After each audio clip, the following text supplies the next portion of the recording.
Good evening friends. இந்த வீடியோவில் நம்ம நாளைக்கு நிஃப்டி 50 சென்செக்ஸ் அதுக்கான ப்ரீ மார்க்கெட் ரிப்போர்ட் பார்க்கலாம். அதுக்கு முன்னாடி போஸ்ட் மார்க்கெட் ரிப்போர்ட் பார்க்கலாம். இது சென்செக்ஸில் இன்றைக்கி ஒரு நல்ல கேப் அப் கிடச்சிது. அதாவது லாஸ்ட்டு ஃப்ரைடே முடிஞ்சது வந்து மண்டே முடிஞ்சது வந்து 77,538. அதிலிருந்து 77,984 ஒரு 580 பாயிண்ட்டு கிட்ட 500-600க்கு மேலே ஒரு கேப் அப் நல்லா கிடச்சிது சென்செக்ஸில். இன்றைக்கி நான் மார்க்கெட்லேயே இல்லை. இன்றைக்கி மார்க்கெட்டு எப்படி போச்சு என்ன போச்சுன்னு தெரில. ஆனால் மார்க்கெட் போன விதத்தை பார்த்தா பல பேரை வந்து கொன்று இருக்கும் அப்படின்ற மாதிரி தான் தோணுது. அந்த 9:15லேருந்து அந்த 10:15 வரையும் தான் ஏறி இருக்குது. அதுக்கப்புறம் டோட்டலாக சைட்வேல தான் இருக்குது கேண்டில் ஸ்டிக்ஸை பார்த்தா. ஸோ பெரிய லெவலில் ப்ராஃபிட் வந்து காலையில் 9:15லேருந்து 10:15, அதுக்கப்புறம் மார்க்கெட் 3 மணிலேருந்து 3:30 இறங்கியிருக்கான். ஸோ இந்த பிட்வீன் ஸ்பேஸில் வந்து இந்த இடத்துல 10:30லேருந்து 11 மணி வரையும் எந்த அளவுக்கு 9:15லேருந்து 10:15 ஏறினானோ அந்த 1 ஹவரை 10:15லேருந்து 11:15க்கு இறங்கிட்டான். அதுக்கப்புறம் மார்க்கெட் டோட்டலாகவே சைட்வே கேண்டில் ஸ்டிக்ஸ் பார்த்தா தெரியுது. ஸோ பெரிய லெவலில் ப்ராஃபிட் பண்ணியிருக்க வாய்ப்பு இல்லை. பண்ணியிருந்தால் இந்த 1 ஹவரு இல்லைனா இந்த 1 ஹவரு அதோட மத்தியானம் 3 மணி. நான் இன்றைக்கி மார்க்கெட்டில் இல்லாததுனால இன்றைக்கி என் ஃப்ரெண்ட்ஸ் சர்க்கிளில் யாருக்குமே காலை கொடுக்கல. சென்செக்ஸில் இப்போ நம்ம கேண்டில் ஸ்டிக்ஸை பார்த்தா அது ஒரு ரேஞ்ச் பவுண்ட் மார்க்கெட்டாக தான் தெரியுது. ஒரு கேப் அப் வந்திருக்கு. அந்த கேப் அப்பையே அப்படியே சஸ்டெயின் பண்ணிவிட்டு அங்கேயே மார்க்கெட் இன்றைக்கி ஃபுல்லாக உருட்டி விட்டுட்ருக்காங்க. இதுதான் சென்செக்ஸில் இன்றைக்கான போஸ்ட் மார்க்கெட் ரிப்போர்ட்டு. நிஃப்டி 50ல் பார்த்தா நிஃப்டி 50லேயும் அதே கதை தான். ஒரு கேப் அப் 380 பாயிண்ட்டோ என்னமோ வந்திருக்கு.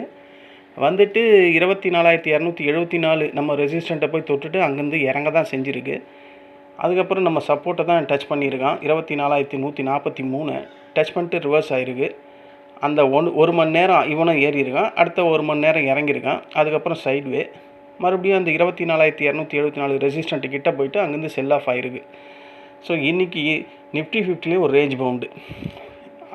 இன்றைக்கி ஒரு கேப் அப் வந்திருக்கு. அந்த கேப் அப்பை மார்க்கெட் சஸ்டெயின் பண்ணி உருட்டி விளையாடி இருக்குது. இன்றைக்கி பேங்க் செக்டாரில் நல்லா ஏறி இருக்குது. இந்த நிஃப்டி 50ல் ICC bank, Bharti Airtel, doctor Reddy 50 ஸ்டாக்ஸில் 3 ஸ்டாக்ஸ் இறங்கியிருக்கு. மற்றது எல்லாமே நல்லா இருக்குது. ஏன் மார்க்கெட்டில் ஸ்ட்ராங்கான செல்லிங் ப்ரெஷர் வரலன்னா Reliance, HDFC, Axis bank, ITC, Bajaj auto, Adani enterprises இந்த மாதிரி ப்ளூ சிப் கம்பெனியெல்லாம் ஏறி இருக்குது. நல்லா ஸ்ட்ராங்காக ஏறி இருக்குது. அதனால் மார்க்கெட்டில் இறங்கினாலும் மறுபடியும் மேலே ஏறி போயிருக்கு மார்க்கெட். இதுதான் இன்றைக்கான போஸ்ட் மார்க்கெட் ரிப்போர்ட்டு. நாளைக்கான ப்ரீ மார்க்கெட் ரிப்போர்ட் பார்க்கறதுக்கு முன்னாடி இப்போ வேர்ல்டு மார்க்கெட் எப்படி ட்ரேட் ஆகுது அப்படின்றத ஒரு கிளான்ஸ் செக் பண்ணிடலாம். இப்போது நடக்கிற வேர்ல்டு மார்க்கெட்டில் நேற்று டவ் 30 வெறும் 99 பாயிண்ட் ப்ளஸில் முடிஞ்சிருக்கு. இப்போ ட்ரேட் ஆகிட்டுருக்கு. அப்புறம் எஸ்எம்பி வந்து ட்ரேட் ஆகிட்டுருக்கு. மணி 7 ஆகுது ட்ரேட் ஆகுது. யூஎஸ் மார்க்கெட் 8 மணிக்கு தானே, 1 ஹவர் முன்னாடியே ட்ரேட் ஆகுது. எஸ்எம்பி வந்து 9 பாயிண்ட்டு இப்போ ட்ரேட் ஆகிட்டுருக்கு. நாஸ்டாக் கம்போசிட் வந்து 43 பாயிண்ட்டில் ட்ரேட் ஆகிட்டுருக்கு. எஃப்டிஎஸ்சி வந்து 1 பாயிண்ட்டில் ட்ரேட் ஆகிட்டுருக்கு பாசிட்டிவில். சிஎஸ்சி 40 வந்து 43 பாயிண்ட் மைனஸில் இருக்குது. டாக்ஸ் 18 பாயிண்ட் ப்ளஸில் இருக்குது. நிக்கி 257 பாயிண்ட் ப்ளஸில் முடிஞ்சிடுச்சு. ஆங்சங் 75 பாயிண்ட் ப்ளஸில் முடிஞ்சிருக்கு. ஷாங்காய் கம்போசிட் +1ன்னு வச்சுக்கலாம். NSE Nifty 389 point plus. BSE Sensex 1264. STI வந்து 14 point plus. KOSPI 124 point plus. US dollar 98.131. US டாலர்னால் ஏறுதா? அப்போ கோல்டு பாருங்கள் எவ்வளோ தொலைவு ஏறிட்டு அதில் $9 இறங்கியிருக்கு. ஸோ ஒரு பெரிய ஏற்றத்தில் கொஞ்சம் இறங்கியிருக்கு. சில்வர் லைட்டாக இறங்கியிருக்கு. க்ரூட் ஆயில் வந்து 91. நான் காலையில் இது 83 எல்லாம் பார்த்த மாதிரி இருக்குது. 86 வரையும் போயிருக்கு. அதனால தான் மார்க்கெட் எல்லாமே அதே லெவல்லையே சஸ்டெயின் ஆகிட்டே இருந்திருக்கு க்ரூட் ஆயில். அப்போ பிரெண்ட் க்ரூட் ஆயில் எவ்வளோ ட்ரேட் ஆகுது? பிரெண்ட் க்ரூட் ஆயில் என்னங்க 95ல் ட்ரேட் ஆகிட்டுருக்கு. ஸோ இவன் இந்த 95-90 இதுக்குள்ளேயே ட்ரேட் ஆகிட்டு இருக்கான். இந்த லெவல்லையே இருந்தால் மார்க்கெட் வந்து கீழே வந்தாலும் மறுபடியும் மேலே தான் போகுது. ஓகேங்களா? இப்போ டவ் ஃபியூச்சர் எப்படி ட்ரேட் ஆகுது? மணி இப்போ நான் இதை ரெக்கார்ட் பண்ணுறது 7 மணி. 71 பாயிண்ட்டு பாசிட்டிவில் ட்ரேட் ஆகுது டவ் ஃபியூச்சரு. நாஸ்டாக் ஃபியூச்சர்ஸ் எதில் ட்ரேட் ஆகுதுன்னா 2 பாயிண்ட்டு 2 பாயிண்டில் ட்ரேட் ஆகிட்டுருக்கு. ஸோ ஓவராலாக பார்த்தா இன்றைக்கி க்ரூட் ஆயில் தான் டிசைட் பண்ண போகுது மார்க்கெட்டை. இன்றைக்கி நைட்டு இன்றைக்கி ஏதாவது ஒரு பேட் நியூஸ் வந்தால் இன்றைக்கி எவ்வளோ மார்க்கெட் ஏறிச்சோ நாளைக்கு அது கேப் டவுன் ஆகிறதுக்கும் வாய்ப்பு இருக்குது. ஓகேங்களா?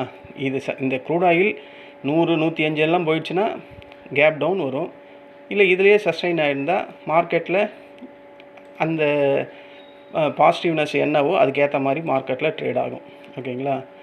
இப்போ நம்மளோட நாளைக்கான ப்ரீ மார்க்கெட் ரிப்போர்ட்டில் இது வந்து நிஃப்டி 50 இது பேஸ் எங்கே முடிஞ்சிருக்குன்னா 24,211 முடிஞ்சிருக்கு. நாளைக்கு ஒரு கேப் அப் அப்படி கிடைக்கிற மாதிரி இருந்தால் ஃபஸ்ட்டு ரெசிஸ்டன்ட் வந்து இது தான் 24,274, அதாவது இன்றைக்கி போன ஹை. அதை உடைச்சானா 24,326, அது ரொம்ப ஸ்ட்ராங்கான ரெசிஸ்டண்ட்டு. அதையும் உடைச்சிட்டானா 24,384, சைக்காலஜி 24,400. இந்த 3 ரெசிஸ்டன்ட் நாளைக்கு போதும்.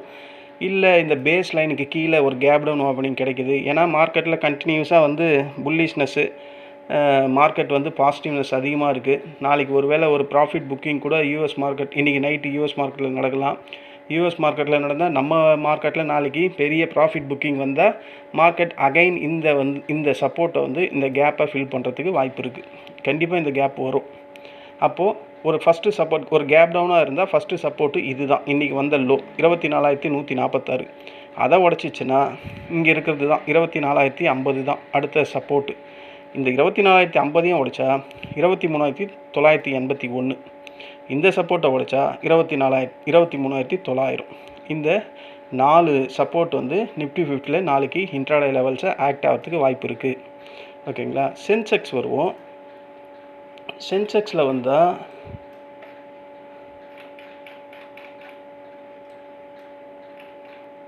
சென்செக்ஸில் இது ஒரு பேஸ் லைனு 78,052 முடிஞ்சிருக்கு. வெயிட்டட் ஆவரேஜில் 78,111 இருக்குது. பரவாயில்லைங்க, ஒரு 60 பாயிண்ட் பாசிட்டிவில் தான் வெயிட்டட் ஆவரேஜில் க்ளோஸ் ஆகிருக்கு. அப்போ நீங்கள் யாராவது கால் சைடில் ஹோல்ட் பண்ணியிருந்தால் நாளைக்கு நீங்கள் மார்க்கெட்டில் ஓப்பன் ஆகிறதுக்கு முன்னாடி உங்கள் வாங்கி வச்ச காலை பார்த்தீங்கன்னா பாசிட்டிவ்லேயே இருக்கும்னு நினைக்கிறேன்.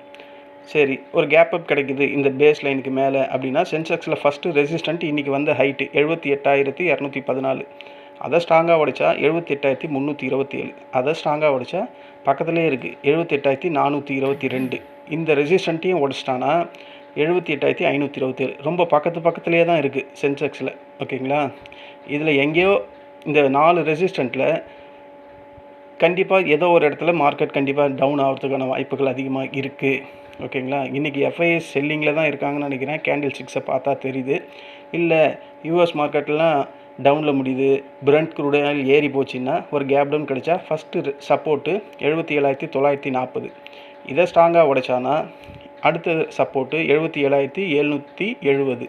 இதை ஸ்ட்ராங்காக உடைச்சானா இந்த கேப்பை வந்து ஃபில் பண்ணும் மார்க்கெட் 77,580. அதையும் உடைச்சானா 77,370.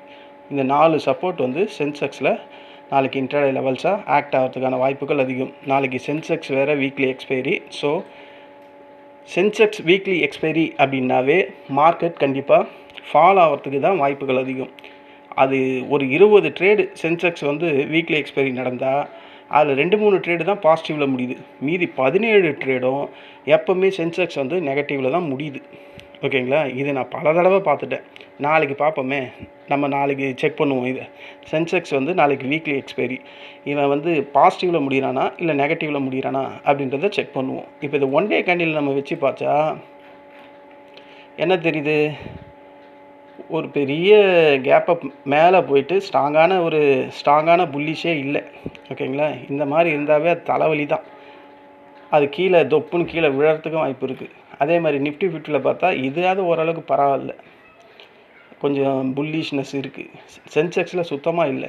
ஸோ வாய்ப்புகள் வந்து எனக்கு தெரிஞ்சு நாளைக்கு வந்து மார்க்கெட்டு ஒரு வேளை கீழே வருமோ, ப்ராஃபிட் புக்கிங் நடக்குமோ. ஏன்னா ப்ராஃபிட் புக்கிங் ஏன் நடக்கும்னு நான் சொல்கிறேன்னா, இதுலேயே ஒரு 300 பாயிண்ட்டுக்கு மேலே இருக்குது.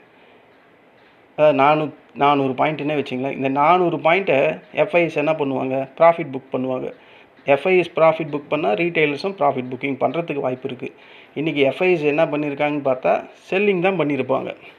ஏன்னா அவன் எப்போவுமே செல்லிங் தான் பண்ணிக்கிட்டே இருக்கிறான். அது அவனுக்கு வியாதி ஆயிடுச்சு போல இருக்குது எஃப்ஐஸ்க்கு. ஒன்லி செல்லிங் அப்படின்ற மாதிரியே தான் போயிட்டுருக்காங்க. அதனால் மார்க்கெட்டில் இந்த பாசிட்டிவ் பாயிண்ட்ஸ் எல்லாம் நாளைக்கு எரேஸ் ஆகிறதுக்கும் வாய்ப்பு இருக்குது. ஆனால் இன்றைக்கி எஃப்ஐஸ் பார்த்திங்கன்னா கேஷ் மார்க்கெட்டில் 666 கோடிக்கு பையிங் பண்ணி வச்சுருக்காங்க. யார் செல்லிங் பண்ணியிருக்காங்கன்னா டிஐஸ் தான் செல்லிங் பண்ணியிருக்காங்க. உல்ட்டாவாக ஆயிருக்கு. இன்றைக்கி ரிப்போர்ட் வந்திருக்கு. டிஐஸ் தான் செல் பண்ணியிருக்காங்க கேஷ் மார்க்கெட்டில். எஃப்ஐஸ் வந்து பை தான் பண்ணியிருக்காங்க. ஓகேங்களா? அப்போ மார்க்கெட்டில் பாசிட்டிவ் இன்வெஸ்ட் தொடருமா? ஏன்னா எஃப்ஐஸ் பெரிய லெவலில் பை பண்ணல. ஜஸ்ட்டு 66 crore 666 கோடிக்கு தான் செல் பண்ணியிருக்காங்க, பை பண்ணியிருக்காங்க. ஸோ மார்க்கெட்டில் எனக்கு தெரிஞ்சு செல்லிங் வருமோன்னு தாங்க தோணுது நாளைக்கு. இவன் எஃப்ஐஎஸ் எப்போவுமே சின்ன மீனை போட்டு பெரிய மீனை பிடிக்கிறவன். இந்த 666 ரூபாவை இன்றைக்கி போட்டு மார்க்கெட்டில் இதை நாளைக்கு 6000 கோடிக்கு கொண்டு வருவானுங்க பாருங்களேன். நாளைக்கு எனக்கு தெரிஞ்சு ஒரு கீழே வருமோ அப்படின்னு தான் தோணுது. சரி ஃப்ரெண்ட்ஸ், இதுதான் ஒரு டிஸ்க்ளைமர். இங்கே நான் கோடிட்டு காட்டியிருக்க இந்த ரெட் லைன், இந்த க்ரீன், இந்த ப்ளூ லைன்லாம் ட்ரேடிங் ரெக்கமெண்டேஷன் லைன்ஸ்லாம் கிடையாது. ஓகேங்களா?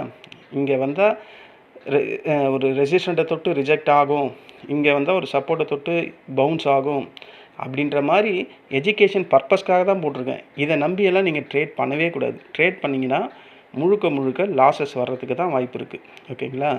இதில் இந்த லைன்ஸ் உங்களுக்கு உங்கள் ஸ்ட்ராட்டஜிக்கு எப்படி யூஸ் ஆகுமோ அந்த மாதிரி அந்த லெவலுக்கு இதை எடுத்துக்கணும். இதையே பிளைண்டாக ஃபாலோ பண்ணி ட்ரேட் பண்ணக்கூடாது. ஓகேங்களா? இந்த இந்த வீடியோ உங்களுக்கு பிடிச்சிருந்தா என்னுடைய சேனலை சப்ஸ்கிரைப் பண்ணுங்கள். நம்ம நாளைக்கு இன்ட்ராடே டைமில் மீட் பண்ணலாம். வெலாட்டிலிட்டி எவ்வளோ இருக்குது? 18.67. நேற்று 20 மண்டே 20 புள்ளி சம்திங் மேலே இருந்தது. இன்றைக்கி 18.67 இருக்குது. எல்லா ப்ராட்வேட் இண்டெக்ஸ் எல்லாமே பக்காவாக பாசிட்டிவில் தான் முடிஞ்சிருக்கு. ஓகேங்களா?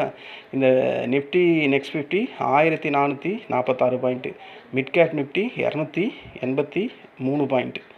ஸோ எல்லாமே நல்லா முடிஞ்சிருக்கு. இது மாதிரி எல்லாமே நல்லா முடிஞ்சால் அடுத்த நாள் செல்லிங் தான் நடக்குது.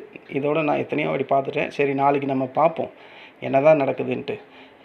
ஓகே ஃப்ரெண்ட்ஸ், நம்ம நாளைக்கு மீட் பண்ணலாம். நன்றி, வணக்கம்.